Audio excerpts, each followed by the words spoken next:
gouvernement congolais a dit que Sengana Tata Cardinal Ambongo clarification sur Omélie Naye, il y a le 31 mars 2024 sur résurrection et à Christ. Corneille Nanga Sili quadressé, une lettre ouverte na Tata Cardinal Ambongo Tokolo Belayango. Na 4 émissions na biso émission vérité de tout côté à Mokolo Mwalelo.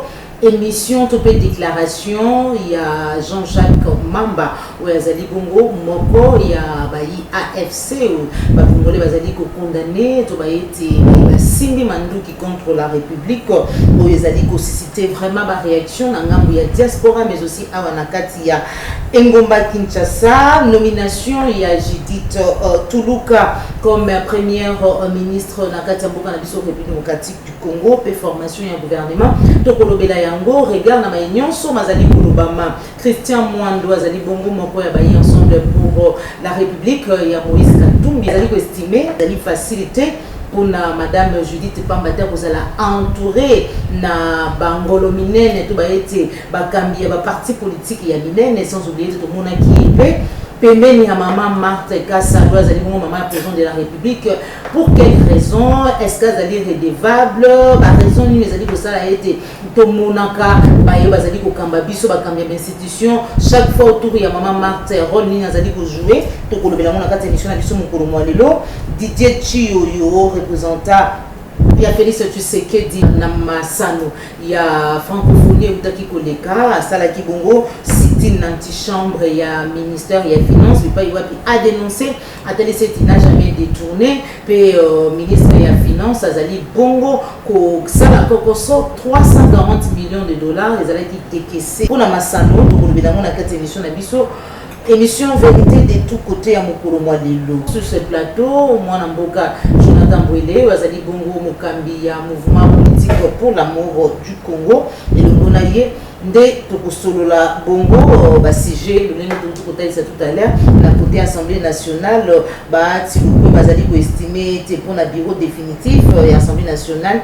Le président de la République de Sengeli a décidé, ce qui a décidé à s'aller choix, Bango Mako s'aligner. Au même moment, dans les matins des finances, 29 mars 2024, les avoirs et la banque commerciale en monnaie nationale en compte courant à la Banque centrale du Congo ont enregistré une baisse hebdomadaire. Il y a 219 millions de francs congolais pour se situer à 2 966 milliards note de conjoncture économique au 29 mars. Tout solamente on va émission à Bisso Mokolo Mwalelo. Sans plus tarder, tout peut s'imbote na invité na Bisso sur ce plateau.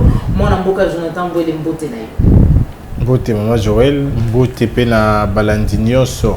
Il y a plus clair télévision, particulièrement émission Vérité de tous côtés. Et c'est un gozanga motema yako zalam parmi balobeli ya émission na biso lelo pambate ebele ya koloba ba constatation et puis ba fait des sociétés là tellement ebele na lombango mama na nazo moi biscuit moké après prononcé à barré à cour constitutionnelle le 14 mars dernier où ils allaient qui kobimisa liste définitif ya ba élu na kotaki na ba investigation parce que ba rewane salaki tolé makasi pambate ba erreur matériel et monani moi mingi na kotaki na investigation pour na koluka koyeba ndenge nini 40 wana ba koteli et na kati ba investigation na ngai na koi na arrêt RCE 1086 arrêt wana salinga pasi pe salinga pasi parce que droit ya compatriote congolais moko et se voir être bafoué nga lokola moko ya ba potaki mbongo na ba élection wana na bina rutika la pamba te fona tombola mongongo pour que ndiko kamuleta amanyola ya solete basali ba erreur matérielle ebele il faut de manière urgente ba corriger arrêt wana échanger na no kombo ya moto les arrêts aux opposés ndeko Nixon Nzinga Landu Moyas nandeko Titan Eden Kalonji ndeko wana ba se retrouver devant cour parce que ndeko Titan lobaki fallait pas ndeko Nixon ndabengama molongi alors que na bobiangi ya seni ezaki na procédure moko elandaki seni proclamaki ndeko Nzinga parce que regroupement ndeko Nzinga et attendaki seuil na niveau national d'abord regroupement je crois à Atua non seulement atteindre seuil au niveau national, mais atteindre un seuil au niveau de circonscription, donc au niveau de Kinshasa. Alors que le regroupement Ndeko Titan Eden Kalonji et atteindre seuil où on a été quotient électoral au niveau national et atteindre qui en côté. Premier élément. Deuxième temps, on va bengi Ndeko Nzinga Landu signer une décision na Ewana. Et puis si ils a publié dans journal officiel ya Mboka na biso et puis le site officiel ya CENI. Et lui bien comme on a eza Nzinga Landu Muyas Nixon. Alors que na arrêt à court arrêt 1086 wana ba beta biso tantôt ya Nzinga Landu Antoine tantôt Nzinga Landu Nixon. Alors que Mibe kwa Mboka na biso notamment code de la famille et le nom était combo la moto et Sangana. Donc le nom est immuable. Donc, au quoi Kabola Yangote. Et qui est musique au quoi bouleversé peut ordre ya bobengi na Yangote. Na décision ya Seigneur Batindaki na cour constitutionnelle, combo zaki mobimba. Mais oyo cour constitutionnelle bimisi eza Yangote. Plus encore, na kati ya rewana babaki se ligne de Kouana plus de 1905 voix. Sans que ça soit 1905 voix bimisi babaki se lié, bo sali yango sopé ya nini. Est-ce que le procédure qui na ouverture ya bapli tout pété. Balobi tie azo qui va voir ebélé. Ce qui azo qui va voir ebélé pour baxer les 1905 wana.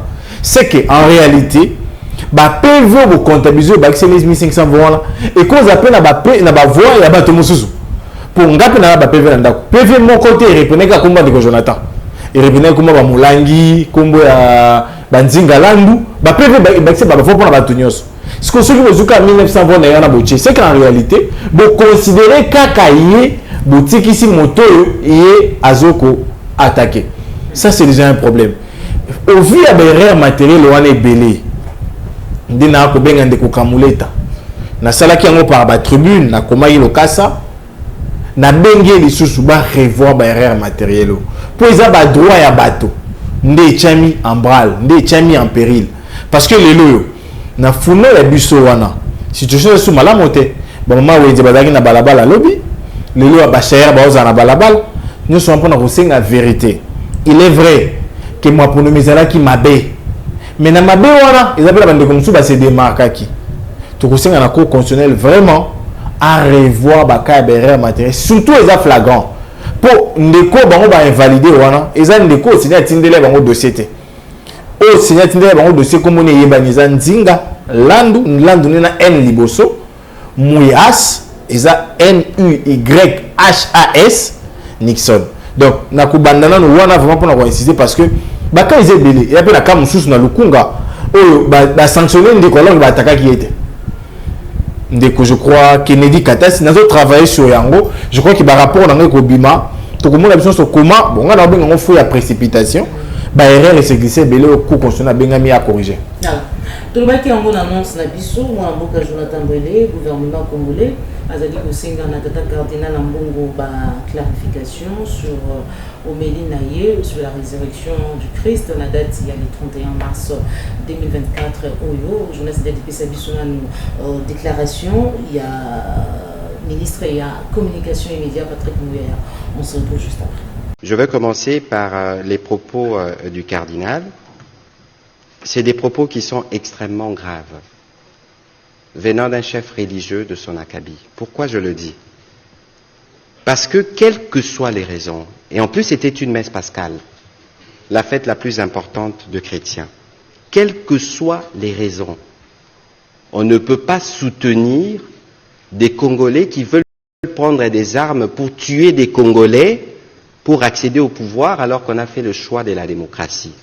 C'est inquiétant lorsqu'on se souvient des propos tenus par l'abbé Chollet, je les cite, où on avait besoin d'un courageux. Est-ce que les fameux courageux a été trouvé par l'Église catholique, entre guillemets, parce qu'il ne faut pas faire d'amalgame, et pour qui on a besoin de légitimer, parce que les mots du cardinal, j'espère qu'il fera une clarification, peuvent être perçus comme un encouragement, comme un soutien moral à ceux qui choisissent de prendre les armes pour penser conquérir le pouvoir, alors que nous sommes dans un cycle depuis 2 ans qui veut que nous puissions sortir de cela. Notre ami Liévin parlait d'adhésion massive. Je ne sais pas quel est le contenu qu'il donne dans massif lorsque vous voyez 3-4 individus, parce que nous savons tous qu'il y avait à un moment le RCD. Nous avions vu toutes les têtes couronnées du RCD. Où est-ce qu'ils sont aujourd'hui? Du CNDP. Là, ce n'est pas une rébellion, c'est une agression qui est établie d'un pays étranger. Que des compatriotes pensent qu'il faut se mettre sur celui qui tue d'autres Congolais, sous prétexte que ça ne va pas dans le pays, il y a un véritable problème. Pourquoi on fait des élections? J'ai aussi entendu toujours le cardinal dire qu'on a un budget d'à peine 3 milliards. Je suis désolé, mais qui est-ce qui prépare les notes? Nous avons atteint des records. Aujourd'hui, on parle de 16 milliards de budget. Regardez les contextes dans lesquels nous sommes. L'immense travail qui est fait dans les secteurs de la santé et de l'éducation. D'ailleurs, l'Église catholique est partenaire dans l'éducation. Alors, il faudrait pas, et de la santé. Alors, il faudrait pas donner l'impression que les Congos avaient tout il y a 15-20 ans. Maintenant, il n'y en a pas. Et cette manière de parler du gâteau, c'est quoi le message que le cardinal veut planter dans l'imaginaire collectif? Donc, devons-nous tous regarder l'accès aux responsabilités comme un gâteau et que nous tous, nous devons avoir droit au chapitre? Je pense qu'il faut qu'on fasse très attention à des mots lorsque nous les utilisons dans le contexte qui est le nôtre.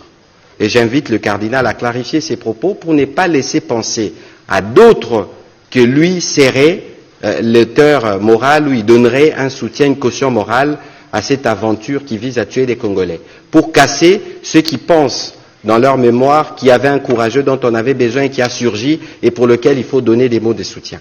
C'est extrêmement dangereux. J'espère que le cardinal clarifiera ses propos parce que ces aventuriers visent notamment à tuer d'autres fidèles. Ndeko Jonathan Tolandi, ministre de la Communication, Patrick Mouyaya, la clarification. Déjà, il faut qu'on précise que NASA contre demande de clarification ou de comment il y a un gouvernement démissionnaire à Kosenga na papa cardinal Fridolin Ambongo. Et puis Ami Balé n'a partagé dénonciation publique. Il y a attitude, il y a gouvernance à l'élo où il y a Mimi Bokabwani pour que les Congolais Mosusu batomboka contre Ekolo. Na soutenir la dénonciation dans la public parce qu'à un certain moment il faille to benga nyama na kombo na ye pour que total ndenge nini to bongisa na condamner sikoyo bokati to beto ba ko saucissonner intervention ya tata cardinal a encouragé le côté a bendi biso plutôt matoi sur étape de to pour cambia mabe to implémentaki oh lobby et boteli biso lelo ba rebelle na kati ya bana mboka yango na kubanza ete eloko ko clarifier exacte parce que koloba ete ko interroger ba misusu bazali ko kamba biso ezali lokola moto ko cautionner le fait que ba wana bazo mando kinde ba ko reprocher. Non, vrai ou faux ezabo kambia mabe nde bimisi nanga na mboka pe ko misere rebelle vrai. Parce que biso to ko mona yango mboka ko kamba mabe pasi comme makasi et peut-être nous avons beaucoup étonda kita beaucoup étonda wolo insécurité ou meli ni boumene 4 ans durant le premier mandat bakoko ko pacifier mboka te ma promene sale ni mabe bakabeli de presse ba député bakabeli no sacré ba député ya misato est-ce que boyoka une interne les ali boyoka nezate est-ce que c'est ça la kosi à citer à Magnoli Sembo parce que effectivement pour que tout le monde libanda il faut que bandana nous koyoka na kati ba yibiso pour le 2018 ba yibiso na 2023 ba ko repéter ce livre la messate ba ko repéter ce billet la messate tout continue côté là-bas et puis les lots ce que tali liste à communiquer à dire cab il y a présidence de la République on appelle si ba mission ya ba démissionnaire tout peut on va démissionner faut pas ça là faut pas ça là et c'est après si on mission aussi la clarification la gouvernance, il y a honorable excellence. Est-ce que la prérogative est aussi la explication? Non, c'est un cardinal après sa tête. Pour le vivre ma bête, à Sembeli na poissa, on est béni à quoi au Kourban coucou.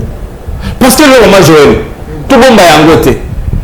Nanga, Azamoua na Congo, tata na chef coutumier, bande de bazar. Ce qui a tombé, c'est parce que la motivation na yé mokonda yé bien. Mais la motivation générale va Congolais se bat comme on a yé bani. Mais tu as le barré, bon comme besoin de nous aller les qui. Bon comme besoin de parce que le truc est athée, maï est athée, que là ça m'a longué athée, banzela kolobate. Et c'est la motivation. Mais la motivation est ici là dans la caca na lutte démocratique. Na sa opposition nangai. Mais nanga peut-être que ba motivation est depuis ba constat les années qui m'ont nangai. Mais il y a pour une lutte armée. Auto ko condamné parce que tata cardinal peut à condamner. Mais azongi sibiso na bomoto. Azongi sibiso na oyo to yebi metoni ko ba pa sate. De to lobité. Tata cardinal a ko clarifier té parce que maloba na yeza maloba ko interpellateur. Nana endroit bandeko ba katisa ngamba banguna na biso ba to zana no. De sur quoi nanga sidi ko salela ye ko komela ye lettre ouverte. Pia pour y appeler le moine, le mundini, pour expliquer la raison, il y a aucun naïe, tout pays qui contre la République, alors que vous allez condamner Tata Cardinal à un moment où on dit que ma fout à tout le pétrole dans le monde de gens. Mon Christ nyonso nangonga moko songolo pakala ya botamboli na ye abia na makana ko solo bengi sakola ya mawa. Et ça qu'on a à Maoué qu'on fait nzela pour que moi ya ko sale kenne wa ndoba baka wa il y a les lois qu'on a se rendre compte qu'effectivement le quoi mon Christ ko kwa mana maboko ne makira ya ba Christ mosusu to bien ba compatriote de ceux ko mabe nde ngala na tangi na exprimer na comprendre lettre wana asale ça qu'on a à mawana ye mokonzi Yesu na buki mibeko na sumuki ayeko sengo be mawa mais na mawa na ami principe courage ya ko justifier ba raison o etinde na zamba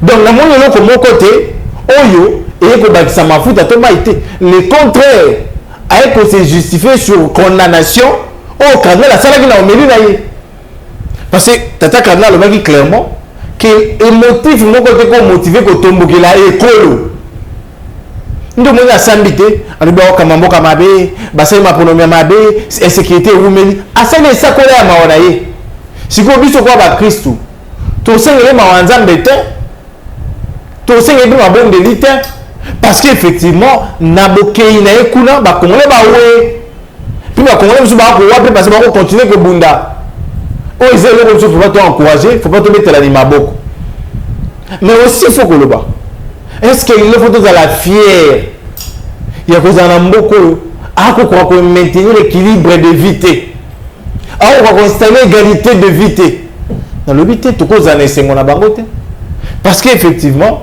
biso baoyo tokangi motema tolobi te atako toyebi ke idps akokambane mabe mais tokende ya lutte démocratique toape bato te mais tosali choix ya lutte démocratique pour nani bango ça la choix ya lutte armée et bon soki lelo lutte armée wana esimbi te bon tala biso na bimisa soki non ndeko Jonathan naza congolais de toute façon lever à moratoire à peine de mort et aller bien te bato koboma bayebani te moto ya liboso azali ministre intérieur oyo ayanga ba M23 moto ya liboso fo bomona peine de mort yo moto ya mibale moto oyela biso East African Community awa bato kobomana peine de mort bango nde batrahir mboka parce que biso toyebisaki bango tolobi East African Community wana Rwanda aza parmi bacréateur ya eloko wana jamais bakosala eloko oyo kofrappe Rwanda na kati ya eloko wana baboya kondima biso te lelo Kabila mpe aza impliqué mbokaki déclaration Augustin Kabuya na matinée politique était M23 tokoyeba ete AFC ezali bongo Joseph Kabila sénateur à vie tokaki lolenge nini ataisaki etakimaki mboka mais du coup tomoni Joseph Kabila azongi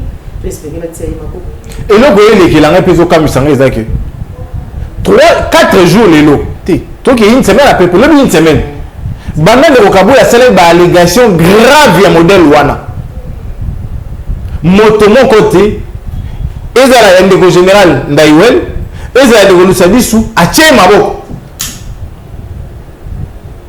Alors que na simple audio etamboli bakangi nango modéro propagation de faux bruit imputation dommageable. Mais lelo ndeko Kabila pas sali propagation de faux bruit asali pas imputation dommageable parce que na mayo ya lobby et kogi mo créer lobby vindicte populaire contre ndeko Kabila et pour créer lobby ba émeute contre ndeko Kabila mais moto a poursuivre été lelo nani yango expliquer biso nani yango faire convaincre ceux qui ndeko Kabila na ba élément ya makambo akolo na mo mesano na ye a mesana ko coller bato biloko ko expliquer lobby te lelo biso to moinda ngake mo ko lobi ngai ni na créer AFC basala ka na Kenya d'ailleurs mais là le ndeko Kabila na asima ala c'est une vidéo de Kabila avec ngai na créer yango to pe mo kando ndeko Kabila na asima na yango le quoi il dépêche à un respect pour la mototé le quoi il dépêche à un respect pour la vie à batoté basali ba allégation te basali ba imputation te muto kangi te mais so zende ko Jonathan wana mbango ba luka ngai na chile mumema ngai bakena ngai chile mumema ngai mutu kamo kanga bato mais lelo donc Kabila banda le bongo muto kangi azate et pour tes avis tata bato ba changer et ça honneur à tata bato ba changer et ça réputation tata bato ba changer azongi na Kinshasa alors que babaki était alimaki en Katimini sans que le service va est-ce que tu peux espérer te interpeller parce que déjà Kabou il est derrière les maman moto magana Katimini ayebanite image ya Kabila China Rambo ay mana Katimini na Congo na matadi kibala ko bato ba connaître ba telemi na Pascal bato ba connaître ba telemi ah ouais se déguiser là na bimina hein c'est isa impossible de me moi passer parce que effectivement na ba poste frontalier nyonso to na bateau na ba poste frontalier nyonso to na ba service. Donc moi je pense que lelo ne pas arrêter Kabila sur pied à la propagation à faux bruit à sali parce que quand on doit être dur qu'on éviter perception ba élément ya makambo le lobby mais même invitation va saler on peut considérer Kabila comme un intouchable lelo alors que la République des intouchables est censée être bannie. Le secrétaire général est parti la famille. Non, parti de la famille présidentielle. C'est en fait ça la réalité. Donc, bien te comprendre qu'effectivement, il ne peut pas avoir un monopole et on sait la même imputation. Pourquoi qu'on a bangoté? La longueur de journée va finir sur le tête de Nimoukou qui a pris la de peste. Le monier et la bande de l'Aïnos. Qu'est-ce qu'ils n'ont pas dit sur le docteur Denis Mokoki? Mon côté, le gars de la parquet, mon côté. Les gens victimes de la DO. Tant de gens qui font la DO. Les discriminations. Tant de gens qui font la DO. Pourquoi? Parce qu'effectivement, nous avons comme un niveau de justice et qu'on garantit que nous sommes certains sont libres d'insulter, d'imputer et de qualifier sans être inquiétés. Mais la musique, les éléments sonores, ils appellent authentifiés. Ils sont devant le barreau, ils sont devant la barre. Donc, là, tu comprends clairement que beaucoup de personnes ont une allégation, beaucoup de imputation. Si vous avez une Katimi, vous avez un zongi. Tout le monde n'a pas d'invitation, tout le monde n'a pas de cas santé. Tout le monde. Est-ce que vous conseillez? Tout, vous bangiez les zongi. Il y a un monde tout là. Ceux qui me bagnent les gars, c'est que faut que Kabila a dit quoi ça continue à la fois. Azena qui va loba. Poisonga to azungi ka pour faire azungi. Au moins bateau balinga botanga ba ki para ba les zondi ya batoté. Soit za concentrer ma rambo thèse naé, eza batoté. Fois si ça programme académique naé, ndé azonga. Lelo a comprendre que si programme académique n'est peut-être tu pas stopper, tu pas suspendre, nda ba azonga. Mais il y a ma casse peut à passer ça que quelqu'un comme ça a dit des choses sur un ancien chef d'État. Et personne n'est inquiété après. Personne. Nous devons comme ça.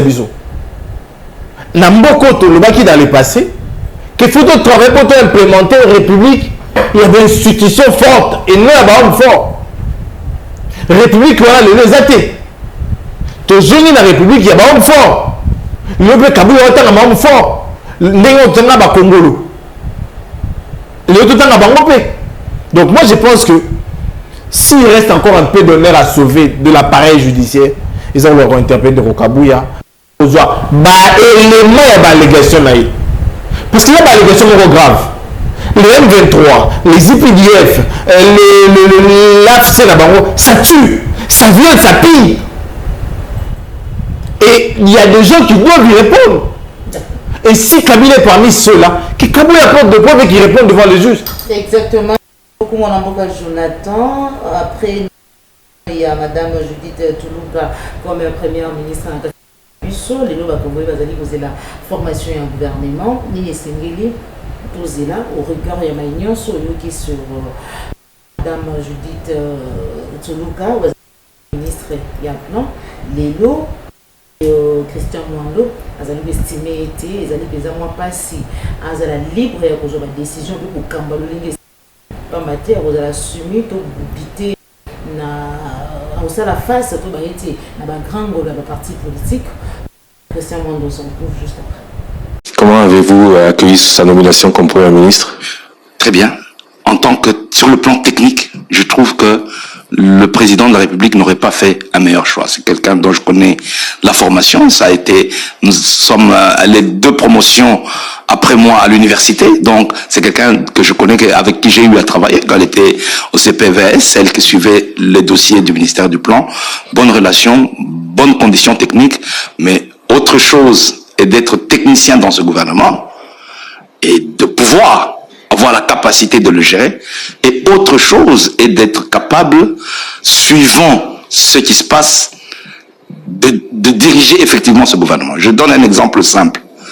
Madame Souminoa, qui est technique, qui n'est pas du tout politique, ça je peux le confirmer, elle n'est pas du tout politique, qui est technique, risquerait de se retrouver dans un gouvernement avec tous les chefs de partis politiques que vous connaissez. Elle ne fera pas le poids. En tout cas, elle aura difficile à s'exprimer. Il y a un moment donné, lorsque elle va constituer le gouvernement, le conseil que je peux lui donner, c'est de veiller à faire en sorte que, notamment des ministères clés, comme le ministère des Finances, le ministère de la Justice, le ministère de l'Intérieur, quelle est la même mise sur ces trois ministères-là? Si on lui laisse les caïmans qui sont là-bas pour le moment, mais elle va se faire bouffer sans faute et elle n'aura pas l'autorité nécessaire pour conduire le gouvernement. C'est un contexte particulier. Moi, je dirais, dans un autre contexte, c'est un choix parfait. Mais dans ce contexte-ci, il lui manque la dose politique de connaître tout cet arsenal d'hommes politiques qui est nécessaire. Mais je pense que par rapport à ça, peut-être qu'il y a un deal avec le chef de l'État pour qu'il gère plus les questions politiques et qu'elle soit cantonnée aux questions techniques. Tomoni epena mama Marthe Kassalo azali bongo mama ya président de la République oyoki lolenge ndeko Christian Mwanda lobi au regard ya maïnion soana, pensez-vous qu'elle va quand même s'en sortir, va-t-elle être rédévable na ba yo lelo toluka masolo ba ministre mama ba ministre papa ba ministre ba parti politique? Est-ce que ça la mosala azali vraiment censé que ça la to ba été l'intérêt général surtout ya peuple congolais? Merci maman Joël pour la motuna ya liboso faut que le ba été débat est sili parce qu'effectivement mbalo moto a poso a jupe bongat ba qui était batonio so benga bato a poso ba métis ba ka ba congolais baba qui ndeko katumba za congolais mais tout le monde a certificat de nationalité na ko senga na bato yi de pes ba la certificat sur certificat de nationalité à maman Judith, tout le monde a certificat à maman Judith pour sinon tu connais tout na est-ce qu'elle a vraiment moi congolais? Est-ce qu'elle est vraiment congolaise? Jusqu'à ce que tout le monde a preuve, il y a cette nationalité là, tu peux lever équivoque. Maman Judith, tu peux ministre à plan au Azalaki, a échoué comme premier ministre pour la raison Misato. Non, non, démontré. La raison, c'est qu'il y a Liboso. Namokilino sur le loup, même en Afrique. Banomarasu batoté sur pied à la recommandation politique. comment on va sur pied à profil na capacité à production ya moto. Dans exemple mon cas président Alassane Ouattara Côte d'Ivoire. Avant nous ba kambana bango lelo. Ayamba moko na moko to ba proposer qui. À tous les bango yoko sala ni dans les années ou 6 mois à venir. Lelo cacao ya Côte d'Ivoire et Côte d'Atina Asie. Pourquoi? Parce que le ministre de l'Agriculture, l'objectif est qu'il a l'Europe, peut-être en Asie, et à réussir. Les gens qui se dit, à la mesure de ça, ni abouti à la nomination, il y a un moment de Judith comme Premier ministre. Est-ce que ça pour Azaï Lopez? Est-ce que ça pour Azalaka, ancien ministre, il y a plan? À fan de la situation secrétaire développement. Oui, mais lobby. Mais de votre maman dans le but. Mais dans mon salaire total. Deuxième raison. Maman Judith a participé à l'échec et à projet à 145 territoires. Parce que dans le monde de l'élo, ministre à plan, il y a architecte et gouvernement. Il y a un signé sur le gouvernement. Projet 145 territoires, on a à l'époque, moi, le ministre à plan, il y a un calamba qui est en haut. Moi, le projet, on a créé un yango. Donc, suivi na yango, pas moto à l'amba qui est en haut, et à ma capacité. La preuve, c'est que Banda Maman Zone ministère, on a une langue de l'équipe. Bouton de la réunion Sato. Oh, il y a sali na 3 structures au de la projet. Un BCCO, 2, je crois, ils ont Anapi. Je crois BCCO, Anapi, ils ont 3 bouillies. Bouton de la 3 réunions à sali na structure à coordination 145 territoires. C'est déjà un problème. Parce que comme l'architecte du gouvernement ou des politiques publiques du gouvernement, elle doit assurer la continuité dans le suivi. Preuve nous sous. Nabandi aussi fait maintenant 90e réunion au Conseil des ministres. Si il y a 126 ou 127 de loi l'élo, n'est pas une autre moment à réagir. Tout moment à lobby, tout moment à proposer, tout moment à sengi. En réalité, moment à problème efficacité dans mon salaire. Notre compétence, on a parcours, vraiment pas comment. Voilà, nous sommes à coma. On est à commis. Mais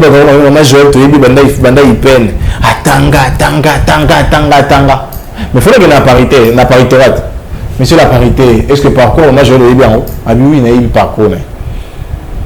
C'est en fait ça la réalité. Donc, on doit comment surveiller. Qui pourra l'authentifier? Troisième raison. Dans le même maman, c'est une maman qui est pas à Kabouya. C'est je merci. Tu vois ça qui dit la jambe le béniche. Est-ce que c'était important? Parce que la politique sur le nommé, au commun à devoir, il y a irrémédiabilité envers mon toit à tous les communaux. Il y a un moment où tu as la constitution que le membre du gouvernement, à cause de la partie, à cause de la fonction, de la partie. Mais il y a un merci. À ce qui peut être à quel moment la maman a mon toit nommé? Est-ce que ça valait la peine? Même si il fallait ça, mais c'est fallait imaginer la donation. Maman a s'occupé de la maman qui va faire qu'un andako. Donc en réalité, nous sommes disant d'attendre ça, la discipline. Maman, nous sommes pour qualité. Et tu sais, avoir des responsabilités dans l'appareil étatique ne doit nullement être considéré comme privilège. Mais on doit plutôt le considérer comme une responsabilité. Est-ce que moi, il faudra considérer une nomination comme un privilège? Non. Donc, n'a pas raison ni ça. Responsabilité militaire, mais ce sont des faits à bannir. Tout le monde. Ils ont fait photo bannir.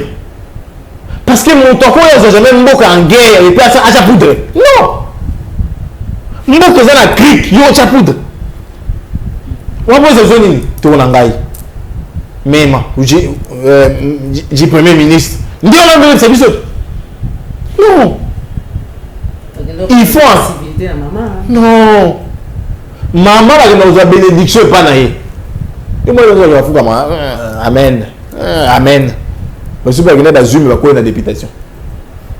Ça serait intéressant, et récemment, après investiture par exemple, tout peut ça, même si tu es battu. Il est capable de le battre dans sa vie pour les ailes à Kinshasa. À qui vous avez besoin de maman? bato nyonso kaka bénédiction maman même bato bana bongo na makasi au sala tini la culture luba. non c'est une culture à bannir, c'est une culture à combattre. La bénédiction dipamboli maman ko pesa dipamboli na bana maman peut bénir mais son mulongo est-ce que zo bakenda osambela zo bakenda opuyo yebi exactement asenga nzambe pesaka mayele bazaka nani soba so fait ça la réalité moyibi akenda osambela nzambe pesanga ba opportunité yibebele mazana ni moyibi so fait ça la réalité donc on peut pas aujourd'hui accepter que mon toisin a causé un mboka na état aux allélos parce que le pays est en mode le bas entend de en mode pilotage automatique nous tentons et puis je vois comme c'est un motif de fête et de joie non n'a peut-être rien écouta bah qui va jouer même image dans le fin des autres kanisa na obandela wapi est-ce que sécurité sociale dans sa union son balamoko tout peut être papier belazo comme ba priorité né mais maman la fête maman na esengo ya nini il y a salaire au bandorozwa il y a escorte il y a avantage tout esengo ya lourd responsabilité aux hommes. L'UDPS ne mesure pas la grandeur de responsabilité qu'ils ont. Voilà pourquoi j'ai toujours dit et je le redis encore, l'UDPS ne nous proposera pas de crème, l'UDPS ne nous proposera pas de perles rares parce que pour la bango faites priorité banque priorité.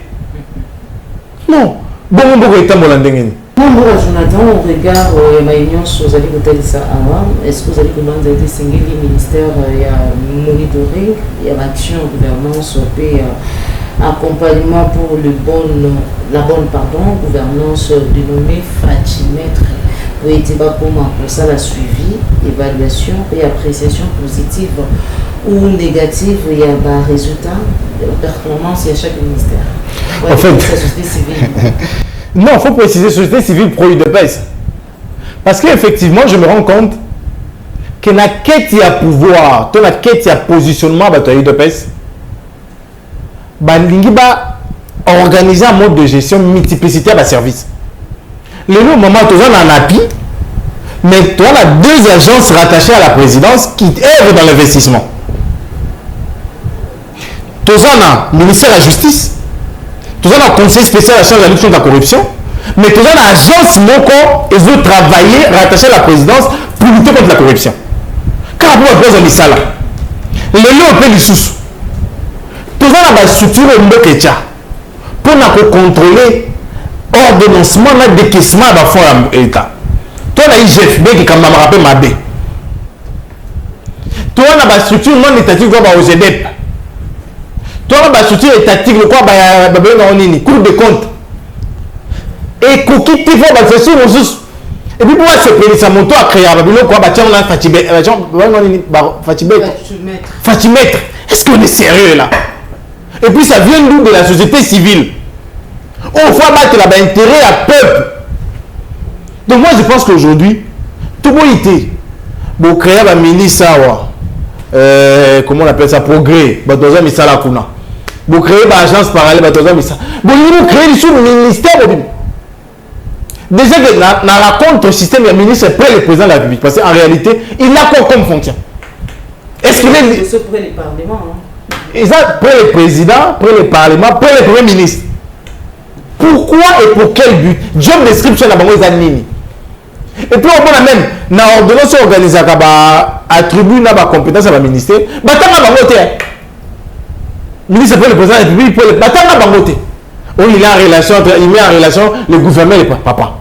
Parlement sur la salle d'émotion. À celle de transmission, à qui n'est pas ministre concerné. Il y a une relation avec le Salawa. Donc, réalité, c'est que Banini va payer ça combattant sur Misala. Ou bien que combattant sur la expérience, la performance, la qualité requise. Juste éviter face à Yango, tu télévis, tu bois. Fatimètre na boyi yango ngana boyango. Merci beaucoup mon amboka Jonathan. Tokomi vers la fin émission na biso pour la Matali bureau définitif et Assemblée nationale. Modeste Bahati Azali Kubanza été c'est le chef de l'État qui fera les choix. C'est lui qui choisira. Nous allons nous aligner. Déjà, il faut que le bas, on a discours à moto à poli.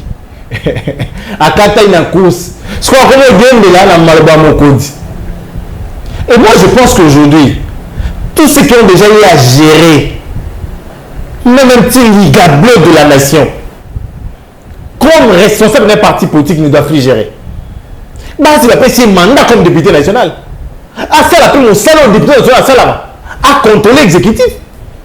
Pourquoi ils veulent tous être soit ministres, soit chef de corps? Pourquoi? Pourquoi? Il y a un moment, le même Kadhafi va l'habiter à comme appelé dans bureau. Même Kadhafi, elle va comme manépé. Kadhafi a Kadhafi. Donc, en réalité, Zanini, les hommes sont de l'habiter. Toi, on a besoin, est-ce que vous en avez possible? Toi, on a besoin de législature différente. Mais vous allez la péter. Pourquoi? Parce que bah créer va implémenter différence bazate. Parlement c'est ça bazate. Parlement le bois azate. Parlement au colonne bazate. Pour découvrir bilonga sika, ma compétence c'est maman, ma compétence entre lui bango. On ne fait jamais du vin de nouveau vin là-bas ou trakala. Bon bah malala mi balé à ma baie et police a 10 000 malala malam. Mélange wana ils ont impropre na consommation et baby et ko baby ça nyonso eza voilà et ko baby ça nyonso eza wana to komi vers la fin to komi na suka to ba déjà émission na biso déjà 29 mars 2024 les avoirs de la banque commerciale à monnaie nationale en compte courant à la banque centrale du Congo ont enregistré une baisse hebdomadaire des 219 milliards de francs congolais pour se situer à 2,966 milliards notes des conjonctures économiques au 29 mars. Et là, c'est que Mboko est un boulamabe. Parce qu'effectivement, essentiel à Mboko Zarana, Mbongo naïe, na économie naïe, et puis la capacité naïe à faire circuler monnaie. Déjà, notre insatisfaction. Il y a un moment où il y a un moteur à Samalukonde. Tant que nous avons la primature à Fukani, les Congolais ont limbi Sangai. Ils n'ont pas il y a Koleka. Na sécurité à Koleka. Na Katindai. Na Okambara sur na Congo. Parce qu'effectivement, sont des gens qui ont contribué à cette souffrance et à la détérioration des conditions de vie des Congolais aujourd'hui. Les Congolais, pour aller à la journée, font moins 10 $. Combien? 27 000 et quelques. Dollars. L'icolo, biloko. Conflit à ma paix, exacté. Coup de main au salaire. Bah, on va quoi jambe et impacter structure économique et BBC, le fonctionnement à Mboka. Il y a un moment maman. On peut tout dire, on peut tout faire, mais l'IDPS, c'est la plus grande médiocrité qu'a connue la nation. À 64 ans, on ne peut pas imaginer quelqu'un qui a une formation politique qui a divisé les 64 ans, ça a 37 ans à lutte. Donc, par exemple, 64 ans, on a dit divisé par deux, puis juste maintenant, monsieur Bakissi. Mais pendant 37 ans, ils ont été incapables d'apprendre la bonne gouvernance, d'apprendre la gestion étatique. Les loups. Incompétence à beaucoup tandami na miswaba. C'est parce qu'il y a des gens au Tchabango bâton à vous pour empêcher Bango à évoluer, ça la moussa le négocier. Motomo comme nani. Pour moto on a passé à FCC. FCC a zaté. Il y a un moment où comme secrétaire général trop considéré Kabouya a avant la réflexion mon ya yewana. Mais toi on parlementaire là c'est niveau moquette. Abi mo ko etambola bien te kaka po bato ba bloquer ba on l'a ndazo bloquer bino bon la signature la banque centrale pour Monique et Fatia ont marqué ba point nini na ba détourner belé on va caminer à enregistrer toute la francophonie dans la parlant de la francophonie tous on a une vidéo à DJ Chiwewe on se retrouve juste après.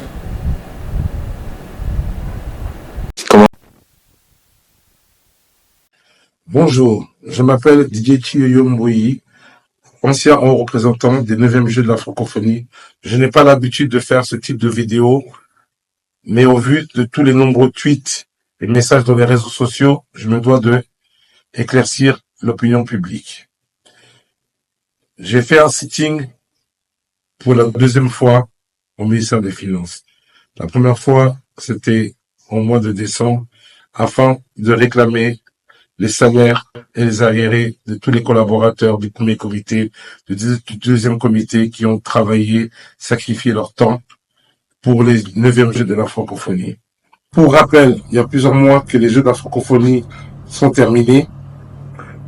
Malheureusement, plein de petites choses viennent entacher la réussite d'un tel événement de notre pays. À ce jour, il y a plus de 324 millions qui ont été déboursés pour ces Jeux de la francophonie.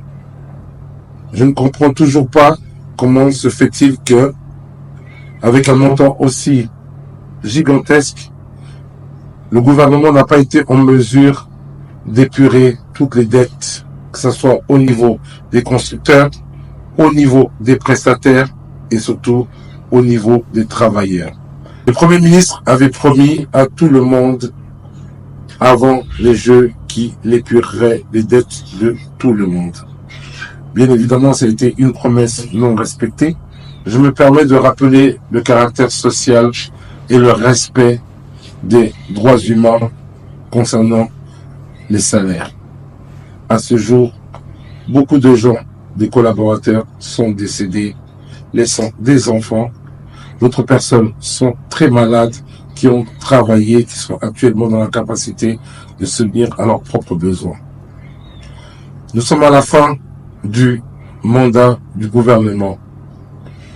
Je crains que, passé ce délai, bien évidemment, que toutes les personnes qui ont travaillé durant 3 ans soient lésées par le fait que les paiements passeront automatiquement dans la dette intérieure.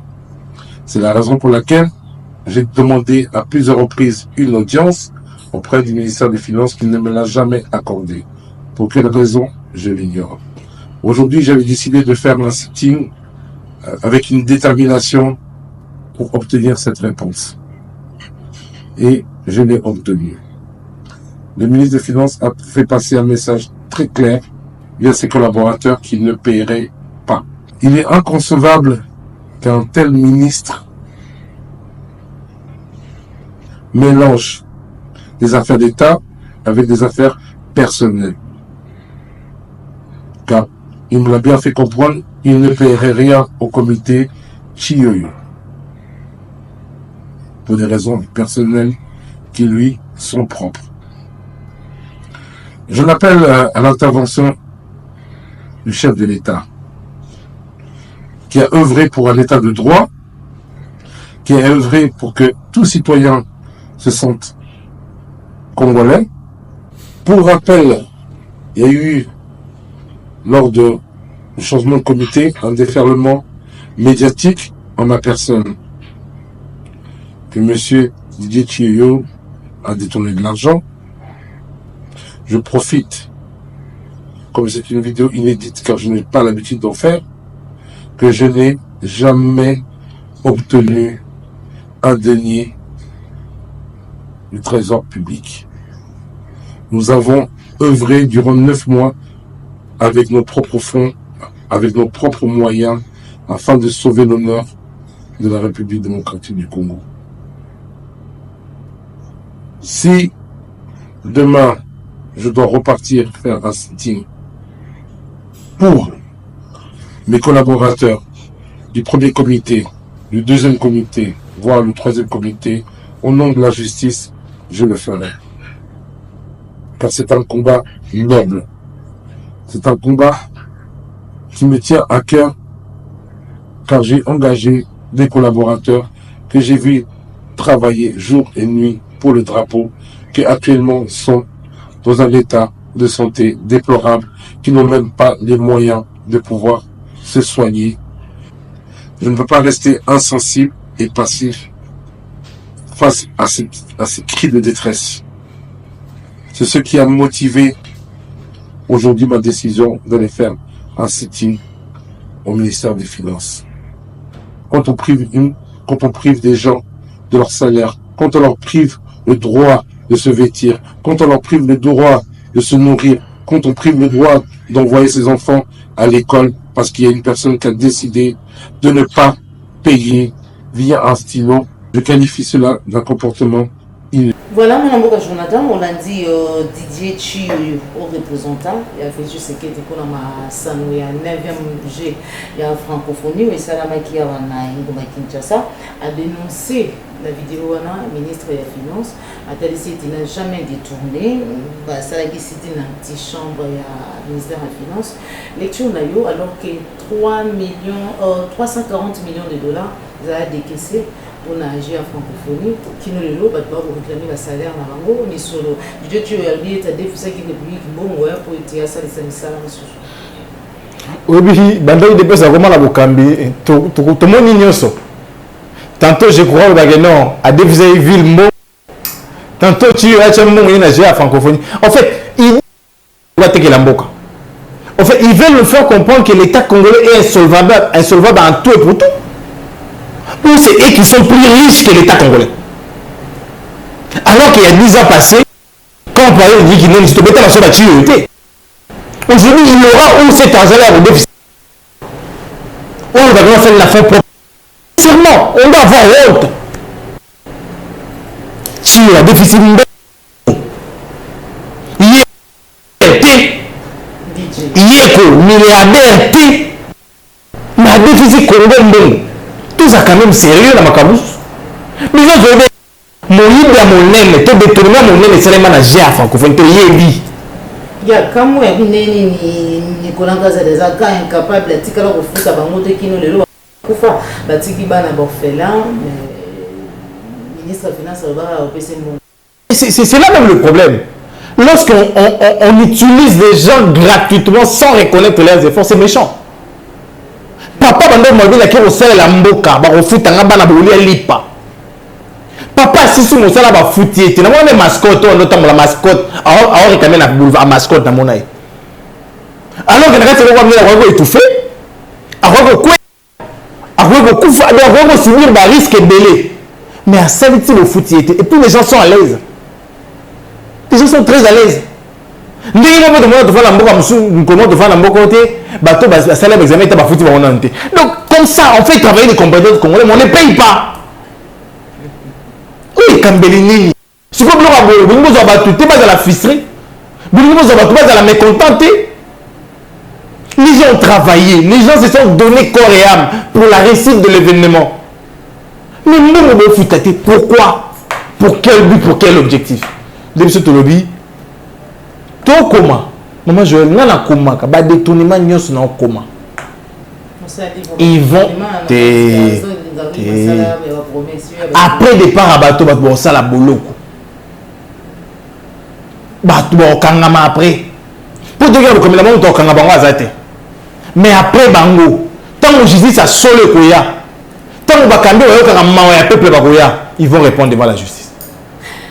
Ils vont répondre devant la justice. Malheureusement, l'avocat Jonathan Mbouele, au regard de la union, tout ça dit que mon adélo, détournement, pas y pas une dégommement, et c'est dit, moi je vais comme émission de Jean-Jacques Mamba Salina, de Coupero Loire, et l'andal Makas Nangamba diaspora, on dirait Kinshasa Mikolo, Bautana C, mais donc Banaroyo, Kuna Nangamba diaspora, Baokata, Baokede, parce qu'on dirait convaincre. C'est non, raison, il y a PC. Maman Joël. Oui. Et le coup, il faut retenir les accueils. Bandeko bake zamba baozwa combat na bango au sérieux. Biso tozo attaque contre bango na sérieux makasité. Nanga recruter de vrais communicants. Non mais t'as solo à la communication. Des gens qui ont l'oratoire et qui ont travaillé dans l'art de convaincre. Nanga a fait accepter aux Congolais, et comment on l'appelle, Mamba a fait accepter aux Congolais un parti rebelle. Parce que MLC a parti à la rebelle. Mais Jean-Jacques Mamba comme porte-parole, maintenant dans le mythe,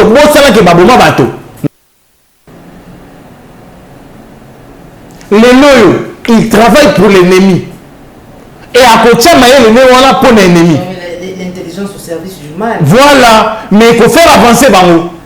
Tolongwe Wana, Chisola, Yannick, aujourd'hui Adam Chanchalou. Ce sont des gens intellectuellement assis. Bon, on va le barater, le rôle va limiter. Non.